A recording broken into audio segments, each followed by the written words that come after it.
गांव के बाहर एक घना जंगल था जिसे लोग शापित वन कहते थे। वहां के पेड़ हमेशा सद महसूस होते थे और हवा में एक अजीब सी खामोशी रहती थी। लोग कहते थे कि जो भी उस जंगल में गया कभी लौटकर वापस नहीं आया। एक दिन गांव का एक साहसी लड़का मोहन उस जंगल के रहस्य को जानने की ठानी। वह अपनी मशाल लेकर आधी रात को जंगल की ओर चल पड़ा। घना अंधेरा था और रास्ते में केवल झिंगुरों की आवाज सुनाई दे रही थी।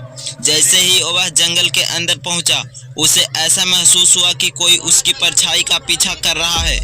कुछ दूर चलने के बाद मोहन को एक पुराना खंडहर दिखाई दिया। खंडहर के चारों ओर सफेद कपड़ा में लिपटी एक आत्मा घूम रही थी। उसकी आंखें अंगारों जैसा चमक रही थी। अचानक उस आत्मा ने तेज आवाज में कहा, कौन है जो हमारी शांति भंग करने आया है? मोहन डरते डरते बोला, मैं यहाँ ये जानने आया हूँ कि इस जंगल में लोग क्यों गायब हो जाते हैं।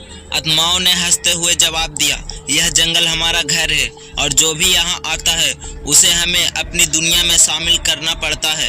अब तुम्हारी बारी है। मोहन ने भागने की कोशिश की, लेकिन उसके पैर जमीन से चिपक गई। अचानक एक सफेद आत्मा उसकी ओर बढ़ रही और उसके गले के पास आकर फुसफुसाई, अब तुम भी हमारे जैसे बनोगे। और जब सुबह गांव वालों ने जंगल के पास मोहन का जला हुआ मशाल और उसके जूते पाए, लेकिन मोहन का कहीं पता नहीं चला। कहते हैं आज भी जो लोग उस जंगल से गुजरते हैं उन्हें मोहन की चीखें सुनाई देती है। क्या आप उस जंगल में जाने की हिम्मत करोगे?